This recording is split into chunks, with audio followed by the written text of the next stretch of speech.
Hello guys, আমরা চলে এসেছি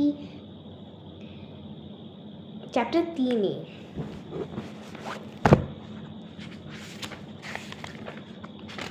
হ্যাঁ, এই রে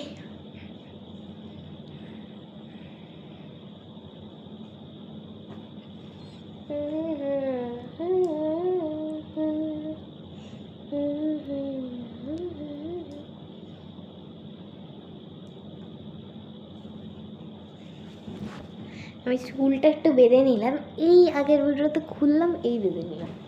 অবস্থা দেখো। তোমরা বললো তাহলে খুললি কেন অন দ্য ফার্স্ট প্লেস? আমি বলছি আমি জানি না,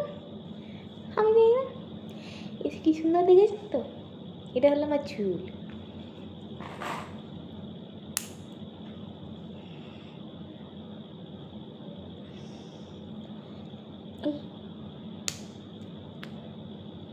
সুন্দর দেখতে লাগছে না?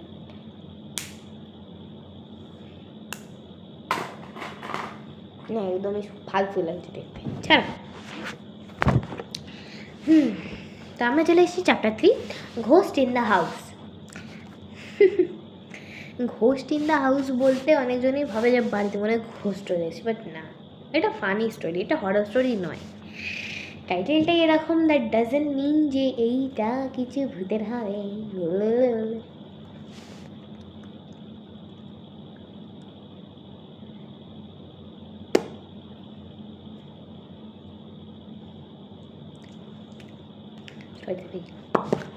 রবি রাতে ভূতের সিনেমা দেখতে গেছিল।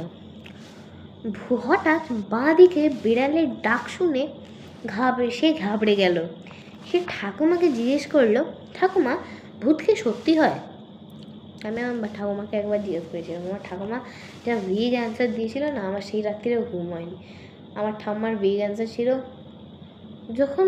যখন ঠাকুর আছে তখন ভূতও আছে, সেটা তুই মানিস কি না মানিস। এরকম একটা স্মাইল দিয়েছিল আমাকে।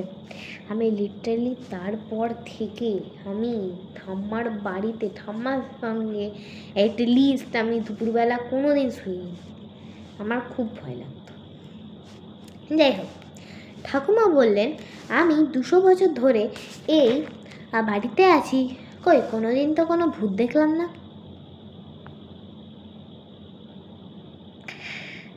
হোয়াট ডু ইউ মিন তুমি 200 বছর ধরে আছো এই বাড়িতে?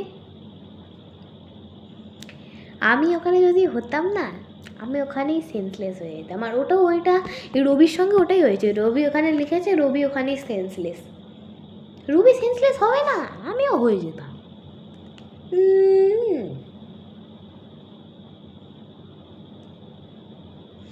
Don't know why I'm doing this, but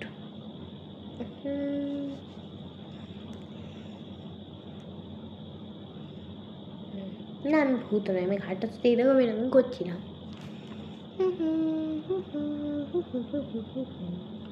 যাই হোক, এখানেও আমাদের স্টোরি শেষ। তো আমার দেখা হবে আবার নেক্সট চ্যাপ্টার 4-এ। তো তার জন্য like, subscribe and hit the bell button. That's for today. Bye by.